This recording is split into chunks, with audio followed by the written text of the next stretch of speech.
When I say music is in my blood, I mean literally. You all know Bernard Gabriel, my dad.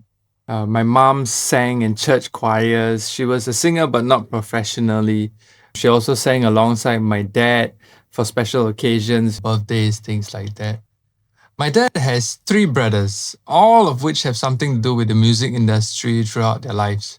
Actually, my uncle Malcolm is the Cliff Richard of Malaysia. You can look him up. But in this interview, we're talking about my uncle Collin Gabriel. We'll go through the ups and downs, the reality of holding the torch of a cover artist and live performer, spanning the decades of Singapore's nightlife scene. You will hear local names if you're familiar with the 60s and 70s music scene in Singapore. Names like Gingerbread, Tokyo Square, the Thunderbirds, Tanya, who were all leading musicians in their fields with musical skill and talent unsurpassed till this day. All of which have rubbed shoulders with Collin at some point through his musical career. Collin has been making music his main source of income throughout his entire life, right up till retirement. So I guess that says something about his abilities. So stay tuned and you know exactly what I mean.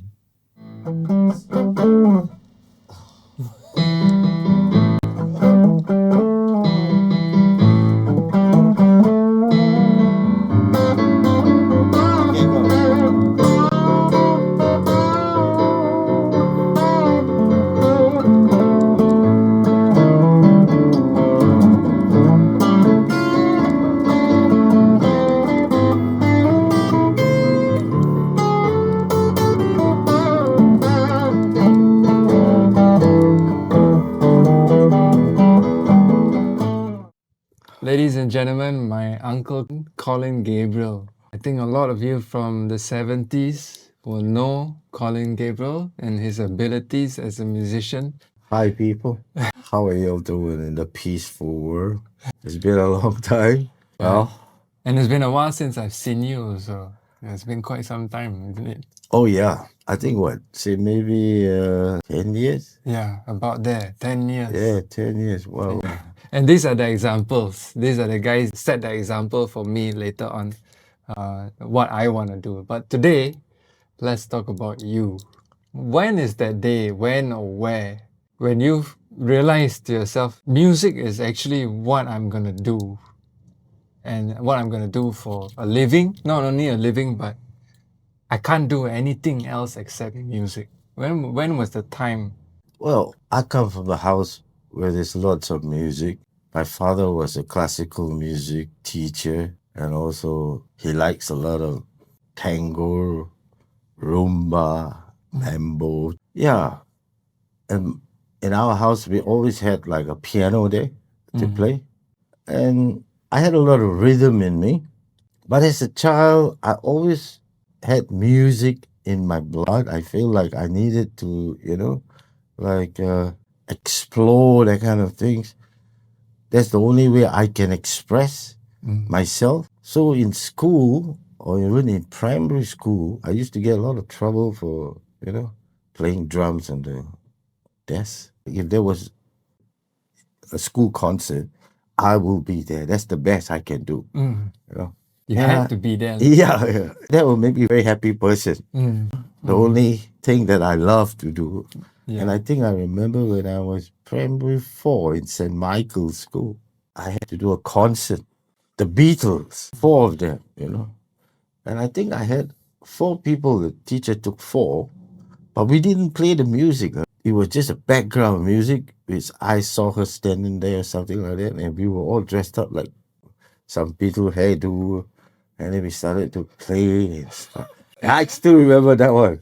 And yeah, I finished my school at St. Michael's Primary 6 in good grades. Got a lot of trouble sometimes for being a little bit playful or more playful than the rest, And then I went to St. Joseph's School, and that was, I think, that was a time where I think I was already a teenager, 13 years old, 14 years old.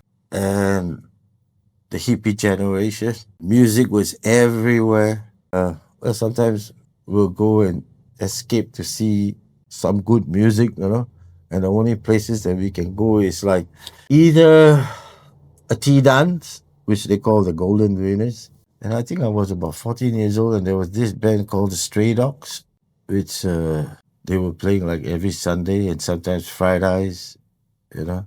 Also, that I had brother Bernard. Also, Bernard was a very much interest in music when we were young. And then he was the one that had the money because he had the steady job, you know. And he's about 4 years older than me. He bought all the instruments, the drums, the guitar, he had the bass. So we had a full set of music. You know? So Bernard is my dad, by the way. Yeah, but okay, So sorry. Dad bought he bought instruments. Yes, he bought the instruments, and so it was all stored in our place. Oh, I never knew this. Ah. Amazing. So then, I always wanted to play the drums. And so we had the instruments, but there wasn't a drum set. And I was afraid to ask my father, can you buy me a drum set? So my mother would say, don't worry, if you ask him, he might buy for you. So I did say to him, can you buy me a drum? Oh, he said, oh no, that's a bit too expensive for me. I said, oh shit, I didn't get it. I mean, he didn't say yes or no or whatever. So I just left it as that. And then maybe a month or so, one day he just came to come and follow me. He said like that. So I said, wow, follow you where? I'm taking you to Swee that's near our place. That's the shop that he goes with his piano and instrument, his tuning and all that. So I walk into the Swee, all excited, not knowing what his drums is all about. I was looking for a nice color. So then I bought the drums. And I was really touched by that. I took the drums back, brought it home, set it up, and then I started to play on my own and just do what I want to do with it. I want to be a rock star. I want to play, listening to Led Zeppelin, listening to Deep Purple, listening to all kinds of music that is nice and good. Those were the days.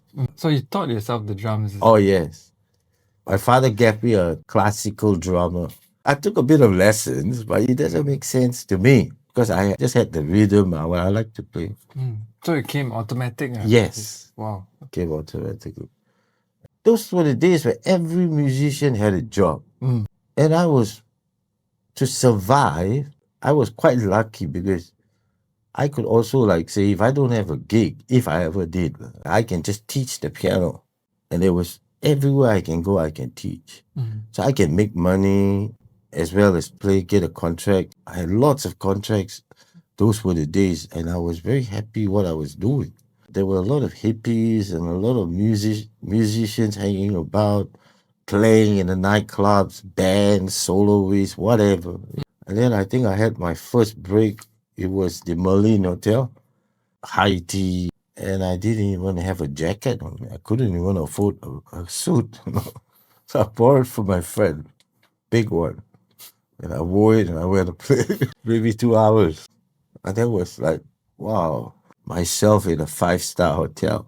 That's my first start. And as time went by, I carried on. I was making quite good money to survive.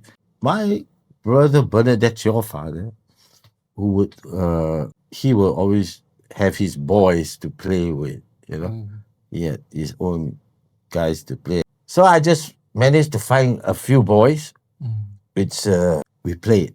We formed a band called The Looking Glass, not knowing where we are going or who the hell we will be or whatever we will be. Everybody thinks that I'm their age group, you know what I mean?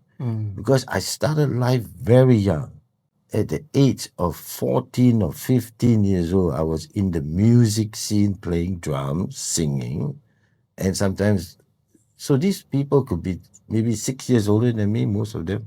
And I just went on live, started to play in a band. So we had managed to form a rock band. Like you can see, it's a rock band. Yeah, I remember it had a pretty good bassist. And then we played Led Zeppelin. And then we had a contract in house parties, weddings, sometimes Malay, sometimes Chinese. And then we had a big gig at Victoria Memorial Hall. Wow. Play. And it was New Year's Eve, I think. Wow. And I was going to play the drums there side by side with, they call fried ice. Raymond Anthony. Sad that he just passed away maybe about, I think, a year ago or so, you know. And I was saying to myself, wow, this is very nice.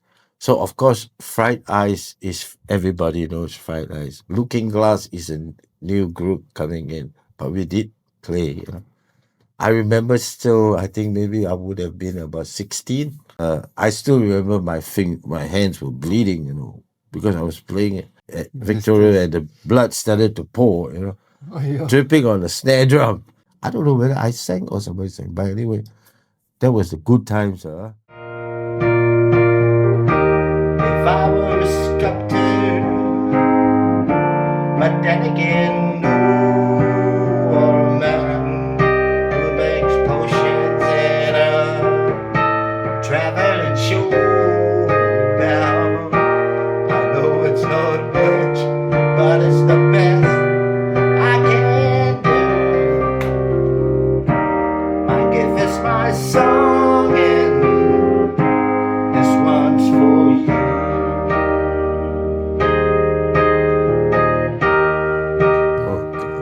Oh, anyway, I carried on and I carried on teaching the piano, had a good life, carried on. Things started coming my way.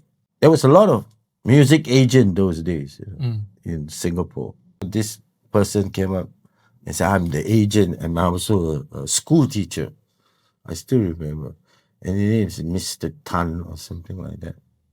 And then before he said something like that, I already met up. I think I was playing at the Tropicana List La Bristol, they call it, a solo with. So I met up this guitarist who just came back overseas. His name was Egbert Melanick, and he's 4.5 years older than me. And then he says, do you think we should form a band? You want to form a two-piece, you and me? So I look at it and say, yeah, why not? You know? And then he said, what about making a three-piece? So I said, okay, three-piece. Okay, I play the piano and 2 acoustic guitars, you know? Then he said, that time I was thinking to myself, actually, we never heard of that, you know. Only Crosby, Stills and Young is doing that. And does it make sense that 1 piano, 2 acoustic guitar? And then the agent said, I don't think it'll work, you know. So I said, okay, if it doesn't work, then we'll give it a go, you know. So we had we signed a deal contract in Holiday Inn. And I still remember 1975. We started playing. Wow, I must say that my guitarist, his name was Egbert Melanick and John Than, Chinese guy, is really, really good. Harmony-wise, they were good. I'm not very good at harmony because I'm more like wasn't prepared for that, you know. And then I didn't even have time to even practice with them. We didn't even practice. I mean, I think the 2 guys were practicing more than I was around practicing with them. That's the truth, you know. But we just brought in the crowd. Whatever is happening, I don't know. They sang, everybody played. We did what we had to do. And there was just huge following for us, 1975. Holiday Inn. Manager's happy, I'm happy. But I just wonder what the hell it was all about. I also don't know. And then it was the big thing for us now. And then we did like what? Okay, we write down the chords. You know, the chords are there. Okay, I'll be there. I'll just fill in what I think I can fill in. And we did it that way. And it was, wow. And most of the crowds were, I think, tourists, foreigners, Australians. They were just the one jam-packed the whole hotel. So when we moved to Hilton, 1976, it was big time going on. So we were there for 1.5 months, and then our egos started playing with each other, you know, because it was too much, you know. It was really, really affecting. I mean, sometimes I get scared, you know. Like after finish playing, I will run up to somewhere, hide, you know, or just to get it over with, you know. What the hell is going on, you know? What do you think that scared you was when you say you not practicing with the boys, you know. I'm just shooting what I can do, you know. But it turns out to be good. But I must say that most of the time I cannot harmonize. So I felt a bit like I fill in with my music. The crowd noticed that I don't do the harmony, you know, because those days they don't have technology, right? And the boys are doing it for me. We go back home feeling, wow, like a superstar, you know? Like, wow, what a day, what a night, wow, you know? And of course, late nights, but we were young. I think I was 21 years old. So the chemistry was right lah. Chemistry was right. Because So there was a spark lah. yes. Chemistry, we all got along. And it was a party. It was just beautiful. Everybody coming to watch us. Some of them very young and then became musicians. Some of them will come and say, one day I'm going to be a musician. Then national service came. You know, the national service came. John had to go inside, drafted. So when John got drafted, we carried on like quickly. I think Egbert found somebody else that can suit him, you know. And so we found, I think his name is Ashik or something like that. Ashik, yeah. The band had a name already? Oh yeah, I had the name. We called ourselves the Sundowners. There was an older Sundowners, not knowing in Singapore, but they were like maybe 10 years older than us. And before, some people know their name a bit. So sometimes some people get confused that you're telling this is the Sundowners. You say the Sun. So if you go out and somebody say, your group is what Sun? Oh, which one? The young one or the old one? You know? Oh. We moved to Hyatt Hotel. For Hyatt, we went to Cockpit Hotel. Egbert said he wants to go to Australia because he's going to get married, you know, he's going to get out. So I said, okay, we split up, you know. And so when I was split up, of course, somebody came and said to me, hey, do you want to form three-piece with me? The three-piece with Eddie Horse, we played at the Apollo Hotel. They called it Eon Bar. And I think I played about maybe, give and take, about 4 months or 5 months. And then we broke up and I went solo. And that's what I'm still doing. I'm still teaching. I'm still playing. So you're doing teaching as well? Yeah, teaching. And sometimes, I think sometimes some people wonder how I survived. But I didn't care. If I didn't give up, every time one door closed, there's another door open. And I think I had, Orchid Inn, you know, as a solo job. Now, can you imagine from the Sundowners, and then now you're going solo? Nobody, at that time, I think everybody was very busy. Everybody had a job. Every musician had a place to play. And then the sound system is like a radio fusion thing. Just one box. Hello? Wow, and I had to sing on that, you know. I think I did about 3 months there. Sometimes I know I'm going to lose my family because I'm just into this business, you know. And then I had a gig at Main Court Hotel, early 1977.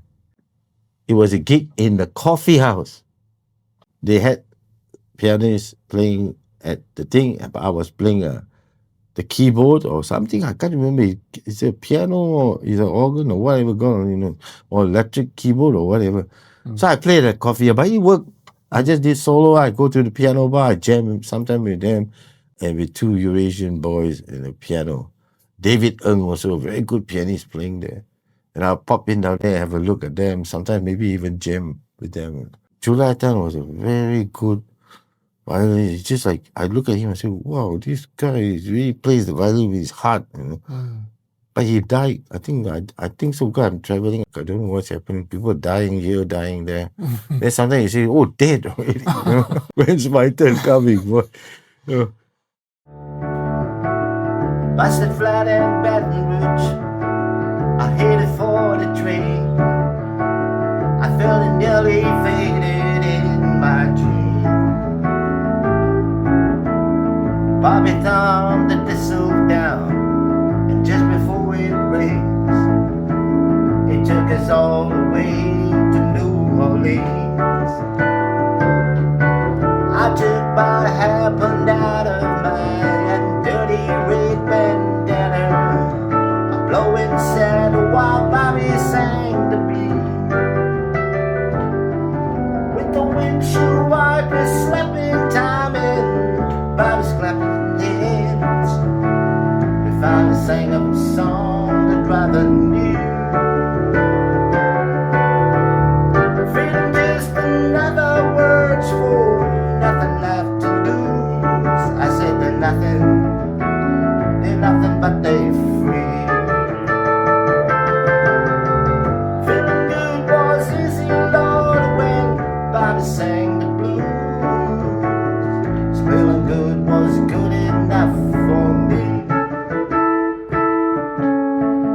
They good enough for me and my Bobby McGee.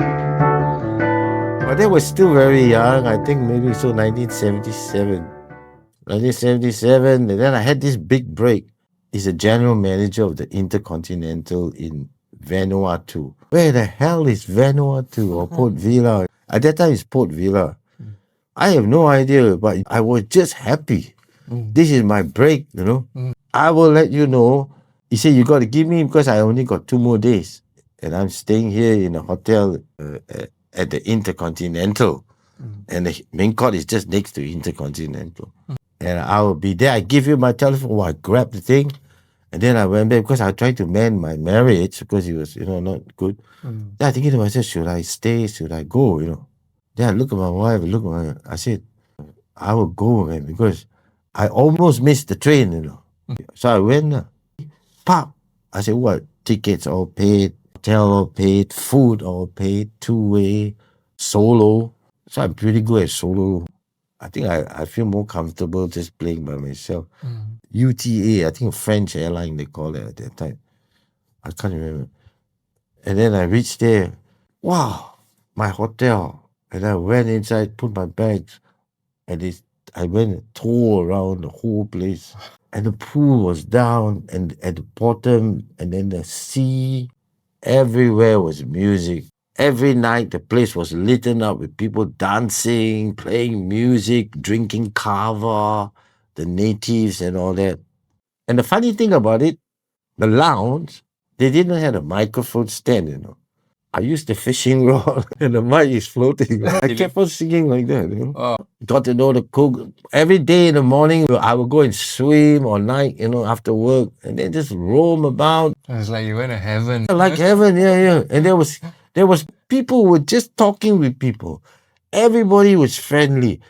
Everybody was happy. And then we make friends, and then they go, because they come 1 week for holiday, a new batch. Then I get to know them, and then I'll be swimming in the evening in the morning before work morning, and then they'll say, that's the pianist, and then Meanwhile, there was another scout musician. I mean, they scout for music, So this guy come up to me and said, look here, I want to give you I want to sign a contract with you and change your name, and so we can make something, a record, or I think I got frightened. I said to myself, no, I want to go back. If I do all this, I'm not going to go home, but where am I going, You understand? Yeah. I think I was silly, but then I had responsibility. I had to think of something like that. So when the opportunity came, I rejected it. I lost that one. Then something came. Somebody said, I'm an agent. Do you want to play at New Mayor? Where the hell is that? He said, it's not very far from here, but you play at the Chateau Royal. So I said, wow, Chateau Royal. Okay. I said, but I tell you something. I want you to sign the contract, correct? And I'm going to go back home first. Then from Singapore to New Caledonia, then I'll go back to New Caledonia, okay? Is that fine? I'm going to take a little break. Okay, pop. We took a short break of I think maybe 2 weeks or 1 month or lesser than that. Can't wait to go, Happy. Went off to New Caledonia. French rule, The hotel was nice, Chateau Royal. My room was downstairs or upstairs. Yeah, downstairs there was a casino, The casino, then the piano bar, the hotel or whatever it is, the beach, I think I did 3 months, and I felt homesick. I want to go back already. I had enough already. And when I came back to Singapore, and then I was looking into the Straits Times or New Paper. I don't know where is it Straits Times or New Paper or whatever. I look. Pianist for Japan. It will be coming, or 79. Okay. 79, yes. So I rang, I'm a pianist, they don't have online, those days. I don't. What you said? You were talking yesterday. You said online translate to something. What, pineapple? Hong Lai. Those days they don't have Hong Lai. Hong Lai. So I rang out and said, I'm a pianist. Yeah, I play and sing. I just finished my contract. Whatever. So Japan was a bit hard to get the visa. I had to go to Japanese embassy and all that. So when they said, okay, I will take it, I can't remember how I did it. And then I started getting my visa. I had to go to Japanese embassy and the tickets already. One way. Japan. The first contract I had is one way. How long was the contract for? 7.5 months. Wow, 1 way, 7.5 months. One way is that you don't run away and they got you, or you don't become mad and say, I'm going to go home. Okay lah. So I went.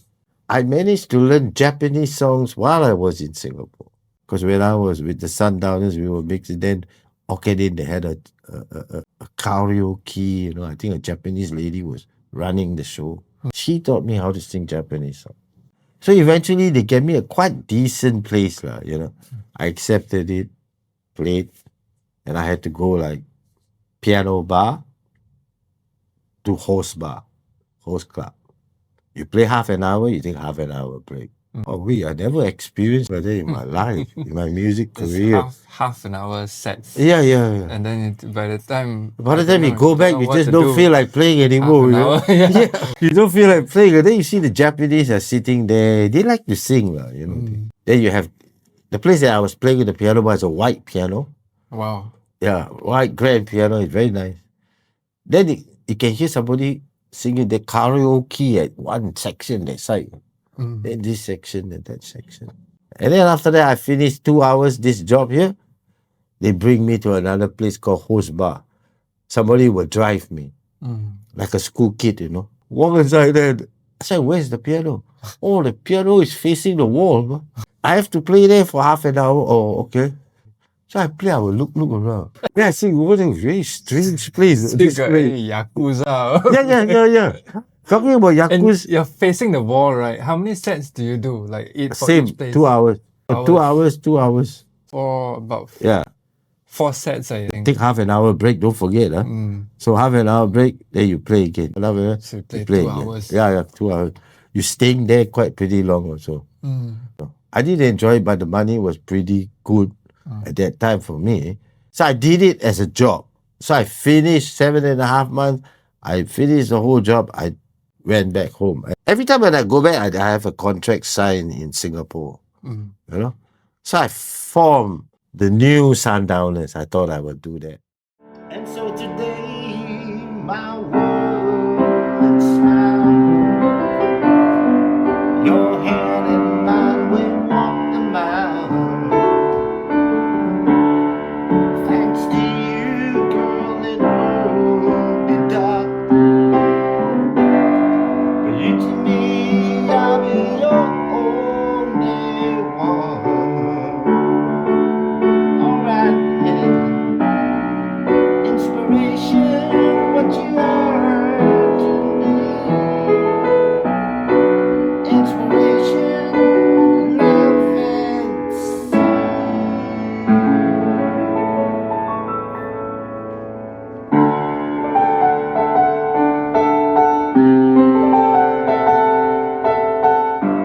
This was by the time 80. 1980. I remember exactly 1980. Those days you don't go online or send your resume. You go and knock at the door. I remember York Hotel, it was Ari Putri, general manager, and he said, come and see him, So I come knock at the door, pop, beside the contract. First there was this bassist. When we were Sundowners playing at Hilton, they were playing upstairs. They call themselves the Green Eyes. So he wanted to play me. He said, I can play bass for you. So I took him in. He's driving a Mercedes Benz. I don't know what the hell he's doing, businessman or so by now. So he put me in a band with a girl singer, so we played. Then after that, while playing, it's very hard. So I just and then I took a girl called Sabrina Simmons. They were the dancers. They called the Neptune dancers. And they were always, everybody sometimes go late and I go to Neptune because it's a big like Tropicana, they will be dancing. So she joined, she wanted to be a singer, I took her in. The band wasn't tight, but I was just trying to put my image there, trying to play as a new Sundowner. I think people know. That's why there was a writer also band a little bit, not too tight and all that. But we were still entertaining. I was just doing what I had to do. And then I got a new girl singer. I got this Malay guy. Little while we played, every night we played 5 days or 5. Those days was like, yeah, we played 6 days a week, 1 day off, One day the bassist didn't come again. This fellow disappeared without even telling me anything. I ended up like that. Okay. And then the girl singer, I had to find another girl singer who was also singing in the band. And I still remember singing with the band, the Eddie Horse band. Oh, Joseph Dawes, yeah. He was an Indian bassist, a guitarist, playing at Sentosa. So I somehow sometimes we go just to drink and watch other bands play. I found this girl singer, and then she joined me, and then we formed. We kept the contract going. That's the most important thing. Gig, managers were very, very versatile. A bit of problem throwing tambourines and all that. I was like, yeah. Girl singer throwing tambourines, and then the manager said, "Call Collin up in my room." As long as you all kept everything going together. Yeah. It's funny those days. People are not serious. Even managers can give you chance. They don't take it. Oh wow, you're finished. No, but I held on to the fort for 1 year at York Hotel. Then the Thunderbirds came. So that would be 1980. So when the Thunderbirds came, they took over. We finished our contract. I went solo. I played at the Anna Hotel, Happy Hours. After that, I went Anna Hotel. I played Happy Hours. I finished the contract. Then I had NUSS. I played NUSS because he was working in Anna. Now he's working in. So he asked me to come over there. Oh. So I went over there. Nice. So I played NUSS. Wow, nice place. Also private club. Got swimming pool, blah. And not forgetting also Temasek Club, which I played, which is a private club too. Army, I get to know a few major generals, all there, happy. And then suddenly somebody comes from again and say, "You want to go to Sweden, Europe, and play? Because they need a pianist." I said, "Wow, why not, boy?" Sweden, yes. And his name was, I think, Michael Boone. He was an agent, and he had American pianists playing in Sweden and all that. So I quickly say yes, as soon as I finished Anna Hotel, took off to Sweden. Nice hotel, Wow, in Sweden, they treat you like superstar. Collin Gabriel coming, they give me a very nice bouquet of champagne and all ready for me,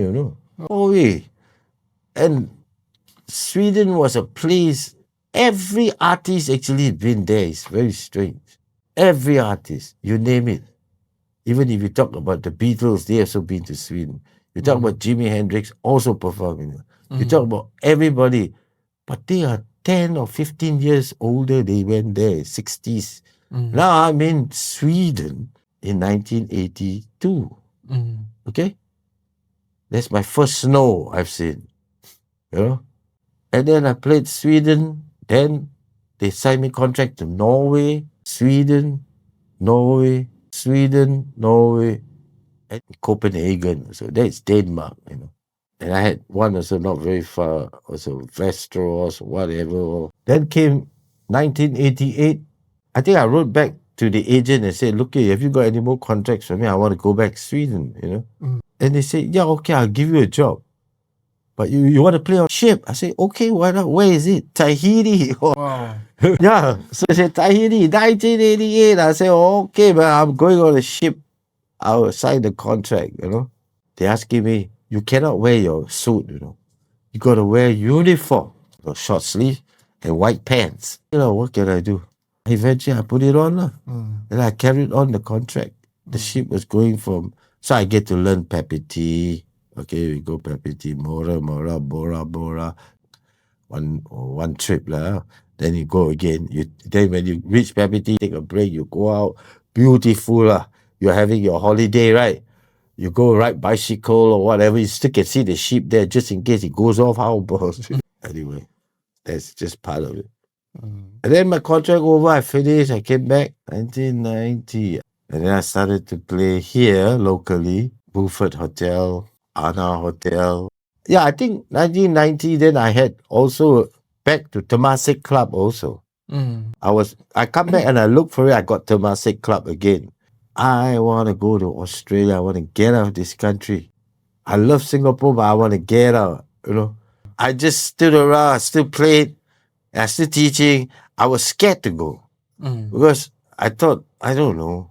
Were you still doing the teaching? Yeah. Teaching gig on the side? Yeah, teaching gig always. There is no problem. Teaching wise, no problem. All this money, the salary that was coming in, it was enough to sustain a comfortable lifestyle, is it? Yeah.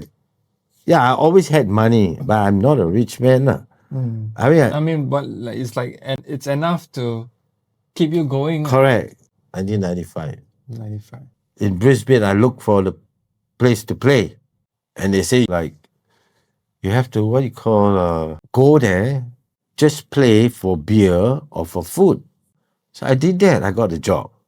When I got a job, I was playing Nat Kelly's piano bar. The funny thing about it, they don't have a PA system. Piano facing the wall. Oh, bloody piano. So they asked you to come, then play for beer or food, and then after that they will decide whether or not they want to. Is it like an audition thing or? Yeah, audition thing. Then they sign you or they won't sign you a contract. Like they say, okay, I'll pay you this amount of money. Now you start interesting. Different stuff. Then after that, I got that job, but it was not my cup of tea. I'm not used to this. What style is this? I don't know, but like going back to donkey years. And then I said to myself, I'm gonna go one piano bar. Exactly suits me. Grand piano, singing, people sit around the piano, that suits me very well. I was eyeing that place and I saw this playing there. I said, how am I gonna get the seat inside this gig? I bought a stout, I sat down there, and then I said, she comes and talk with people. She talked with people, she said, I'm trying to get petition for people to say that I can stay here longer because because her regulars and all that. So she asked me, I said, I'm also a musician. Do you want to play? I said, yeah, I want to play. Can I play? She said, okay, I play. I went out and played. I got the job afterwards. I felt bad, but I got the job. Then after when I got the job, it suits me. It's only 2 days a week, 3 days a week. And then meanwhile, I just thought, it's very boring, I just needed more money somewhere like that, because not paying that well. And then I said, I thought I better change my job, And the manager said, you play the piano, okay? At the bar. I said, okay, that's set. So I played the piano. 99. Coming 99 now. I came back here by myself because I got the flat already. I carry on teaching piano. And then meanwhile, I went back to Beaufort Hotel. I got a contract in Beaufort. Then I started to... So I'm quite relaxed here. Well, the coal mines down in Kentucky to the California sun.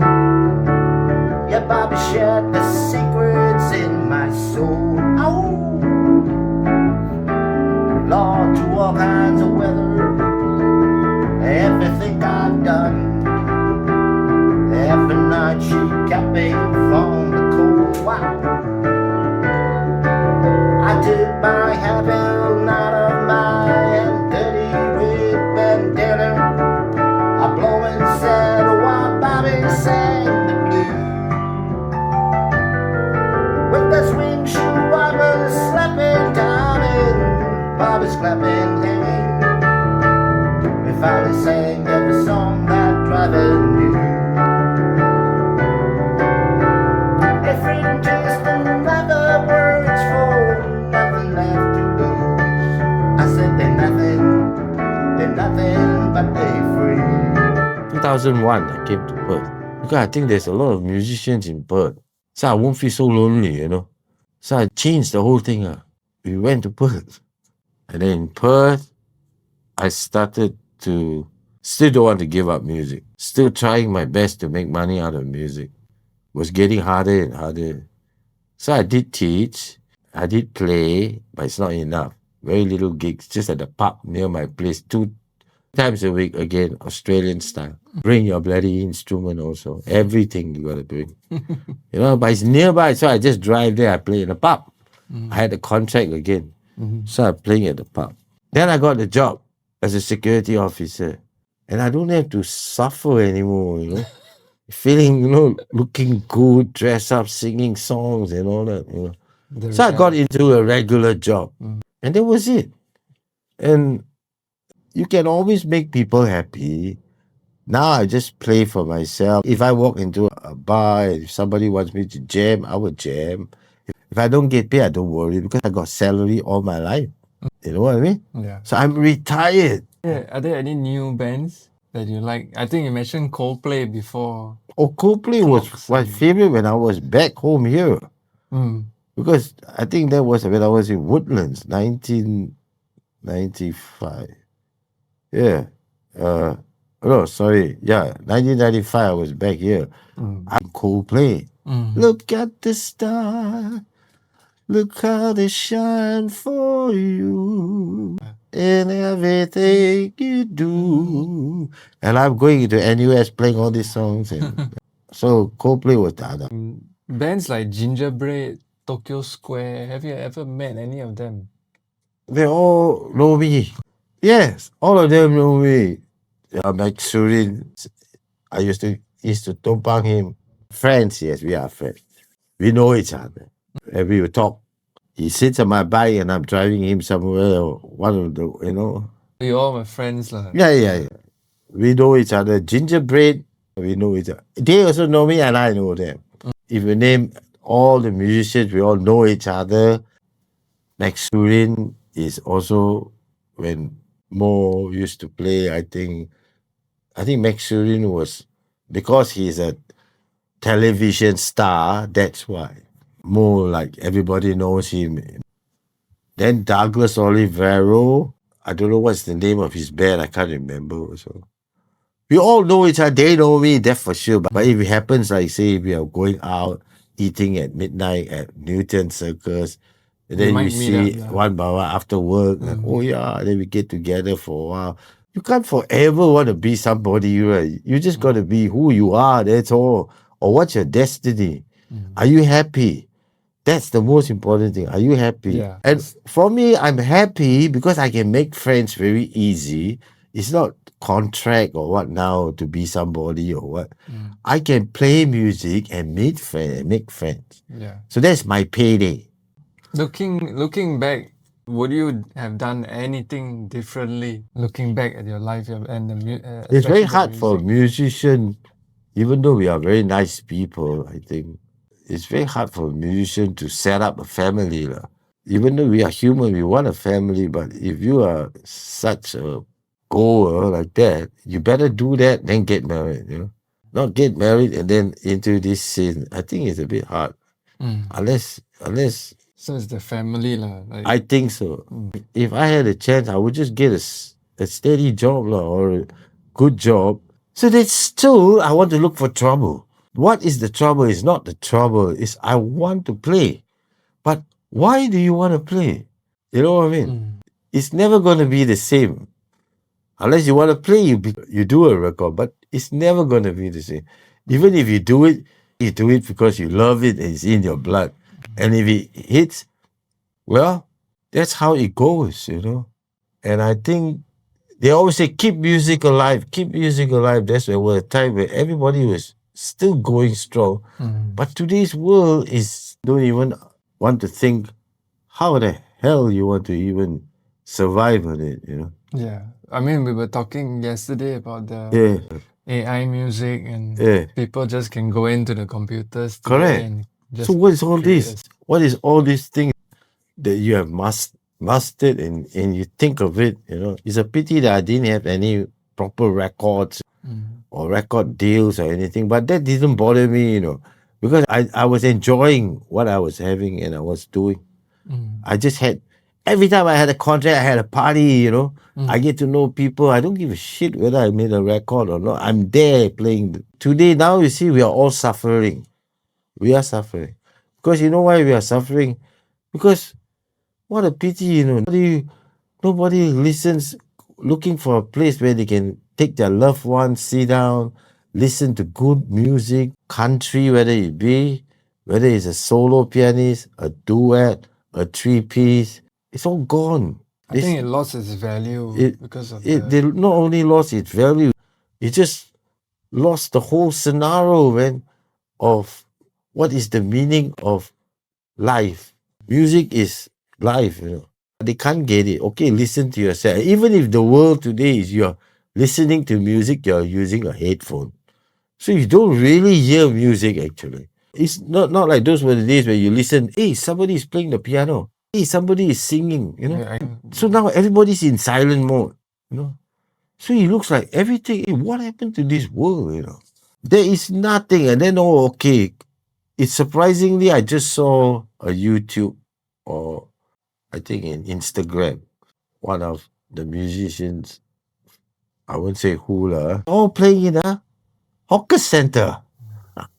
Not lounge, not hotel, not pub, hawker center. I thought I'd go there and eat. wherever they're starting out, do you have any advice for them? Young musicians, Yeah. true facts in this world. If you're going to take this job, I don't know. I don't think, maybe if you can do it online or whatever it is, online. You You're know what I saying mean? it's not going to, you're not going to be able to make a living. out You're of not it going to, at this definitely day not and going to age. make a living. You can never make a living. Even if you think you want to make it a living, it's not going to be the same because it's not natural. It's not. If you want to do it, and you have to do it right. Like, okay, what you are doing is right Thank because that is this is why I say it leads to this. Now, if I can do like what you're doing, I'll be very happy because that will keep me going because then I can know I can produce, I have many talents. Not only just playing music, or playing music today is, I don't know whether you can make $1 or so. If you're lucky, but if you're lucky, yeah. even you're going to teach also, the artificial intelligence has taken over. Yeah. So, YouTube, wow, you I can- wouldn't know what to say. Like, you know, if you want to go for it, then go for it. So now, let's put it this way, okay? Now it's 2025. I'm 70 years old, okay? I'm retired in Australia, okay? I'm having a holiday here in Singapore. It's long time he wanted to do this interview with me, and which I'm very glad he's doing it because I don't think I will ever do it again or have time. And so I ask you musicians if you all want any, you know, God's being done or anything. He's the one of the greatest, the best, and he will do anything for you guys, you know? Yep. All right. Go ahead. I'd like to thank my Uncle Collin for coming down and going through his whole musical career, his life, and his perspective. Yeah. It's really something, and I learned new things today about you, even about Dad, and I thank you very much for it. And I wish you all the best. I love you and all the best.